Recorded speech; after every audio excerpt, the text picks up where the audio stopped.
गृह मंत्रालय की तरफ से, हरियाणा सरकार की तरफ से क्या कुछ आदेश आए हैं कि सार्वजनिक तरीके से लोग होली नहीं मना पाएंगे?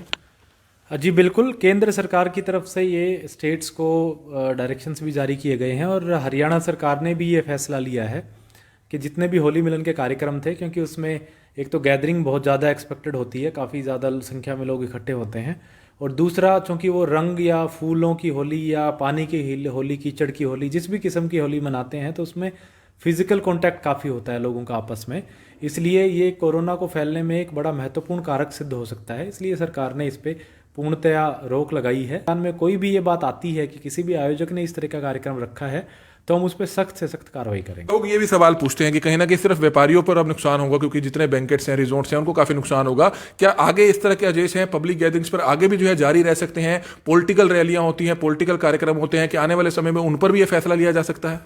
देखिए इसमें पर्टिकुलरली अगर मैं करनाल की और हरियाणा की बात करूं तो नंबर ऑफ केसेस काफ़ी दिनों से 15-20 दिन से बढ़ रहे हैं।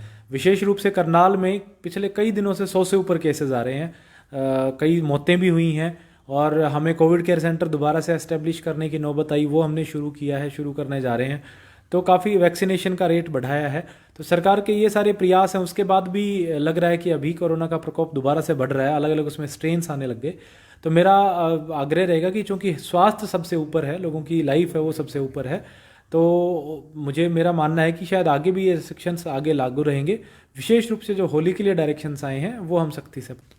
कोरोना के बढ़ते मामलों को ध्यान में रखते हुए हरियाणा सरकार और केंद्र सरकार जो है इस मामले को लेकर अब दोबारा से सख्त होती हुई नजर आ रही है। और होली का जो प्रोग्राम है, 2 दिन बाद होली का प्रोग्राम है, और काफी लोग जो है 2 से 3 दिन पहले होली बनानी शुरू कर देते हैं सार्वजनिक तरीके से, लेकिन होली मनाने पर रोक लगा दी गई है। यह बड़ी खबर है, क्योंकि काफी लोगों ने क्योंकि पिछले साल भी लोग होली नहीं मना पाए थे, लेकिन इस बार जो है काफी लोगों ने, करनाल की बात की जाए, हरियाणा की बात की जाए, काफी प्रोग्राम जो है शेड्यूल कर रखे थे, काफी प्रोग्राम जो है तय हो चुके थे, कार्ड तक छप चुके थे। अलग अलग सामाजिक संस्थाओं की तरफ से जो है कार्यक्रम थे, कई सरकारी संस्थाओं की तरफ से कार्यक्रम थे, क्योंकि अमूमन देखा जा रहा था, लेकिन यह चीज जो है पहले तय हो गई थी कि कोई भी जो है गुलाल नहीं लगाएगा, सिर्फ फूलों की होली खेली जाएगी। लेकिन अब फूलों की होली खेलने पर भी पाबंदी लगा दी गई है, यानी कि किसी भी मंदिर में बड़ी संख्या में जो लोग हैं वो इकट्ठा नहीं हो पाएंगे, सार्वजनिक तरीके से जो होली है वो नहीं बना पाएंगे। हमारी आप सभी से हाथ जोड़कर अपील रहेगी कि जितने भी लोग इस वीडियो को देख रहे हैं, इस वीडियो को जरूर शेयर कीजिएगा। और एक बहुत ही महत्वपूर्ण जानकारी है, ताकि तमाम लोगों तक ये जानकारी पहुंच पाए। और इस समय जो करनाल के उपायुक्त हैं निशांत कुमार यादव जी, वो हमारे साथ मौजूद है, उनसे हम जानना चाहेंगे। सर, एक बार फिर से जो है होली पर जो है रोक लगी है, क्योंकि पिछले दौरान भी जो है देखा गया था कि कोरोना काफी ज्यादा केसेस जो है अभी बढ़ने ही शुरू हुए थे, लेकिन इस बार भी जो है उम्मीद नहीं की जा रही थी कि शायद होली के प्रोग्राम्स पर रोक लगेगी। लेकिन अब जो केसेस हैं वो पिछले एक हफ्ते से काफी ज्यादा बढ़ रहे हैं। इसको लेकर गृह मंत्रालय की तरफ से, हरियाणा सरकार की तरफ से क्या कुछ आदेश आए हैं कि सार्वजनिक तरीके से लोग होली नहीं मना पाएंगे? जी बिल्कुल, केंद्र सरकार की तरफ से ये स्टेट्स को डायरेक्शंस भी जारी किए गए हैं और हरियाणा सरकार ने भी ये फैसला लिया है कि जितने भी होली मिलन के कार्यक्रम थे, क्योंकि उसमें एक तो गैदरिंग बहुत ज़्यादा एक्सपेक्टेड होती है, काफ़ी ज़्यादा संख्या में लोग इकट्ठे होते हैं, और दूसरा चूँकि वो रंग या फूलों की होली या पानी की होली, कीचड़ की होली, जिस भी किस्म की होली मनाते हैं तो उसमें फिजिकल कांटेक्ट काफ़ी होता है लोगों का आपस में, इसलिए ये कोरोना को फैलने में एक बड़ा महत्वपूर्ण कारक सिद्ध हो सकता है। इसलिए सरकार ने इस पर पूर्णतया रोक लगाई है और सभी ज़िलों में ये डायरेक्शंस दी गई हैं कि इस तरह के जितने भी, चाहे वो सरकारी कार्यक्रम हों, अर्ध सरकारी हों, गैर सरकारी हों, कोई किसी धार्मिक संस्था के द्वारा किए गए हों, सामाजिक संस्था के द्वारा किए गए हों, उस पर प्रतिबंध लगाई जाए। तो उस पर हमने भी सरकार की तरफ से जैसे डायरेक्शंस आए हैं उसके हिसाब से अपनी टीमों को डायरेक्शंस दे दिए हैं। करनाल में जो सभी सामाजिक धार्मिक संस्थाएं हैं, सभी जो लोग हैं जो इस तरह के कार्यक्रम रख रहे हैं, उनसे मेरा आग्रह रहेगा कि वो बिल्कुल भी इस तरह के कार्यक्रम ना ऑर्गेनाइज़ करें। प्रशासन की इस पर पूरी सख्ती रहेगी। जो भी हमारी टीमें बनी हुई हैं ऑलरेडी स्कूल्स की चेकिंग के लिए या बाकी अपने अपने एरियाज में चेकिंग के लिए, वो विशेष रूप से इसकी चेकिंग करेंगे कि कहीं होली के कार्यक्रम तो नहीं रखे जा रहे। साथ ही एक विशेष जो चीज़ मेरे ध्यान में आई है, वो कई सारे जागरण, जगरात्रे, इस तरह के प्रोग्राम भी रखे जाने शुरू हुए हैं और प्रशासन के नॉलेज में आए हैं।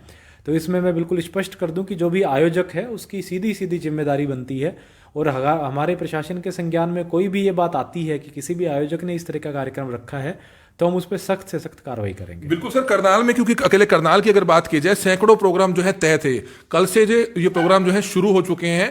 लेकिन सबसे बड़ा है कि गृह मंत्री जब अनिल विज जी की तरफ से दोपहर को ट्वीट आया, उसके बाद सरकारी आदेश आते हैं, तो लोगों को कहीं ना कहीं लगातार फोन आ रहे थे कि क्या वो प्रोग्राम कर पाएंगे। जैसे कि आपने बताया कि अब कानूनी कार्रवाई होगी अगर कोई भी प्रोग्राम करता है। इन तमाम क्लब्स को, सामाजिक संस्थाओं को, होटल्स को, रिजॉर्ट्स को, बैंकेट्स को क्या मैसेज देना चाहेंगे, क्योंकि काफी बुकिंग्स जो है उनकी ऑलरेडी हो चुकी है? देखिए, मैं यही मैसेज दूंगा कि चूंकि सरकार की तरफ से अब इमीडिएटली डायरेक्शंस आ गए हैं, तो अभी इस समय के बाद से कोई भी अगर प्रोग्राम होता है तो आयोजक की सीधी जिम्मेदारी है।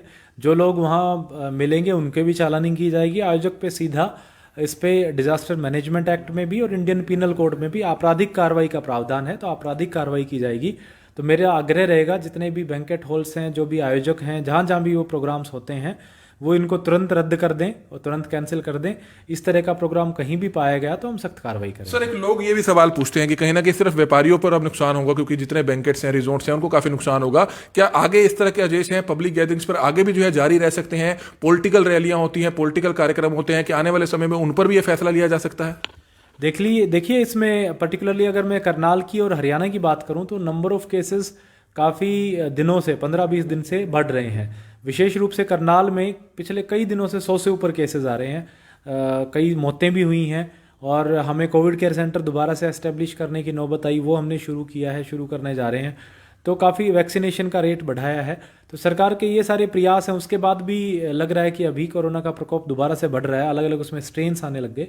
तो मेरा आग्रह रहेगा कि चूंकि स्वास्थ्य सबसे ऊपर है, लोगों की लाइफ है वो सबसे ऊपर है, तो मेरा मानना है कि शायद आगे भी ये सेक्शंस आगे लागू रहेंगे।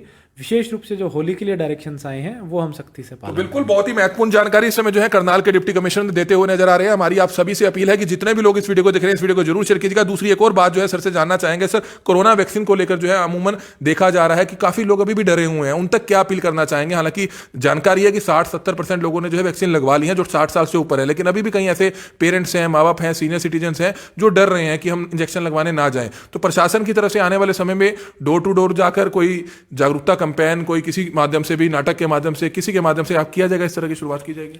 देखिए, करनाल में जो टोटल कैटेगरीज हैं, जो सबसे पहली कोरोना वैक्सीन जिसका लगी थी वो हमारे हेल्थ केयर वर्कर्स थे, जो फ्रंटलाइन वर्कर्स हैं।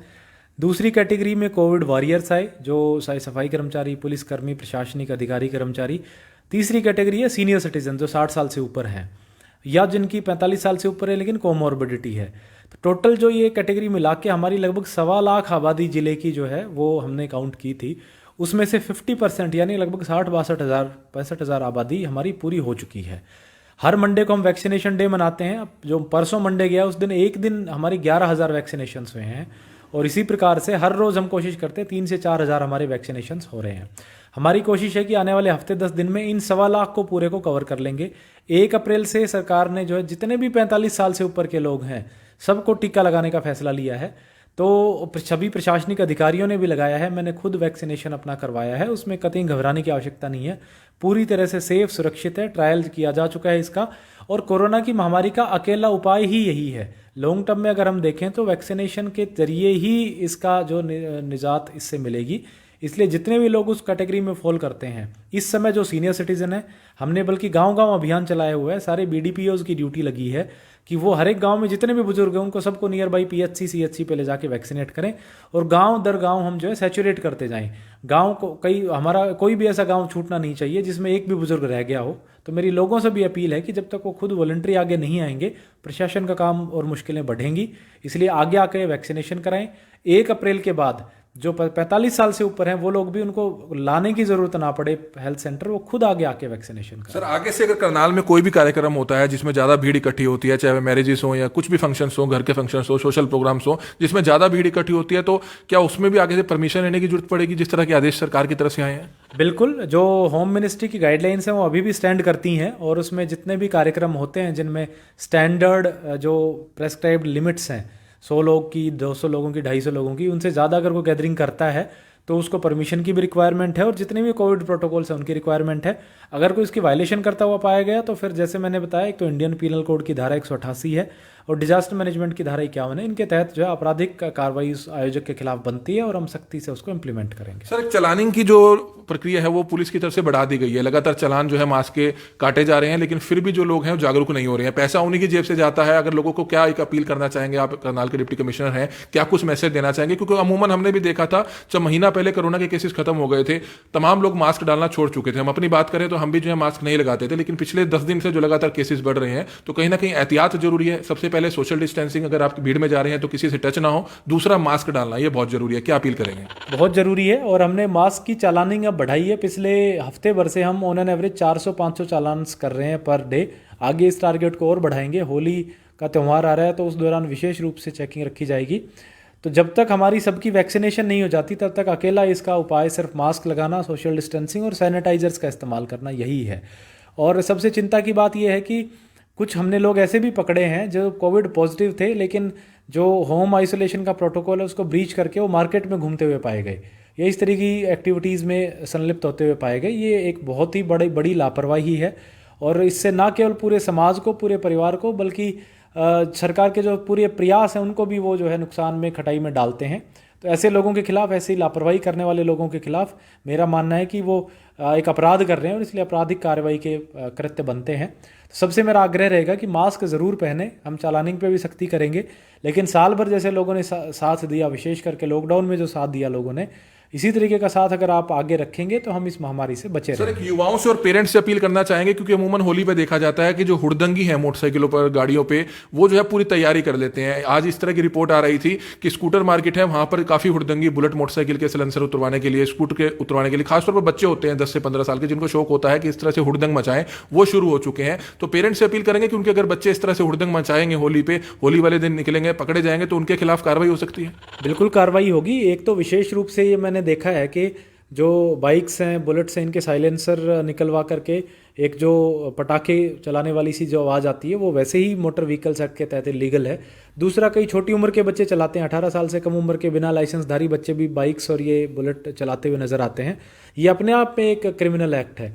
और विशेष रूप से जब कोरोना का प्रकोप है तो साथ में डिजास्टर मैनेजमेंट एक्ट और जो ये सरकार की गाइडलाइंस है ये और जुड़ जाती हैं। तो अगर कोई ऐसे बच्चे इसमें संलिप्त पाए जाते हैं तो सख्ती से कार्रवाई करेंगे। पेरेंट्स से मेरा आग्रह रहेगा कि इसका ध्यान रखें, क्योंकि अगर इस तरह की कोई आपराधिक कार्रवाई बच्चों के खिलाफ होती है तो बच्चों का भविष्य उसमें कहीं ना कहीं खराब होता है।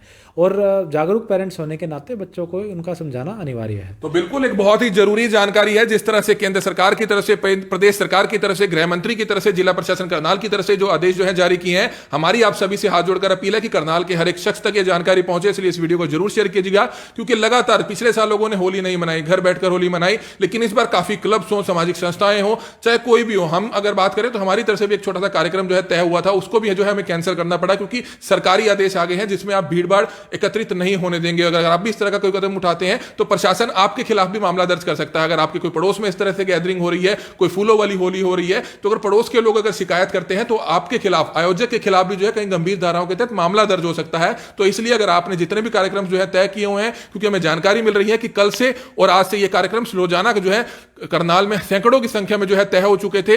अगर बात की जाए टेंट हाउस वालों की, अगर इलेक्ट्रिशियंस की, और जितने भी बैंकेट्स हैं उनकी तमाम बुकिंग्स हो चुकी थी। तो इस चीज का विशेष तौर पर ध्यान दिया जाए, क्योंकि प्रशासन लगातार समय समय पर जाकर चेकिंग भी करेगा। लगातार 3 दिन इस तरह की विशेष तौर पर चेकिंग्स रहेगी। तो इसलिए सावधानी बरते, कानून को अपने हाथ में ना लें। और इस तरह का कार्यक्रम अगर आपने कोई तय किया है तो उसको आज ही आप कैंसिल कर सकते हैं। आप अपने घर पर इकट्ठे हो सकते हैं 10, 15, 20 लोग, लेकिन अगर बड़ी संख्या में अगर आप सार्वजनिक तरीके से इकट्ठे होकर आप होली का कोई समारोह करेंगे, जश्न मनाएंगे, तो निश्चित तौर पर प्रशासन आपके खिलाफ सख्त से सख्त एक्शन ले सकता है। हमारी आप सभी से अपील, जो भी लोग इस वीडियो को देखें, इस वीडियो को जरूर शेयर करें।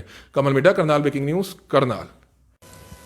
करनाल ब्रेकिंग न्यूज, करनाल की हर बड़ी खबर, हरियाणा की हर बड़ी खबर आप तक सबसे पहले पहुंचाता है। कुछ लोगों के फोन आते हैं कि उनको हर खबर शो नहीं होती है। उसके लिए आज ही आप हमारा एक बार फेसबुक पेज खोलिए, करनाल ब्रेकिंग न्यूज पर जाइए। आपको इस तरह से ऑप्शन नजर आएगा, यहां पर बेल आइकॉन होगा, सबसे पहले आपको उसको क्लिक करना है। फिर दोबारा से क्लिक कर ये तमाम ऑप्शंस खुलेंगे। सबसे ऊपर आएगा न्यूज फीड का ऑप्शन, उसको आपको क्लिक कर फेवरेट्स में जाना है। उसके बाद पोस्ट का ऑप्शन आएगा, उसको क्लिक कर आपको हाइलाइट्स में जाना है। वीडियोस का ऑप्शन आएगा, उसको क्लिक कर आपको ऑल नोटिफिकेशंस करना है। और उसके बाद लाइव वीडियोस का ऑप्शन आएगा, उसको भी क्लिक कर ऑल नोटिफिकेशंस करना है। जिसके बाद करनाल व हरियाणा की हर बड़ी खबर आपके मोबाइल फोन तक सबसे पहले पहुंचेगी।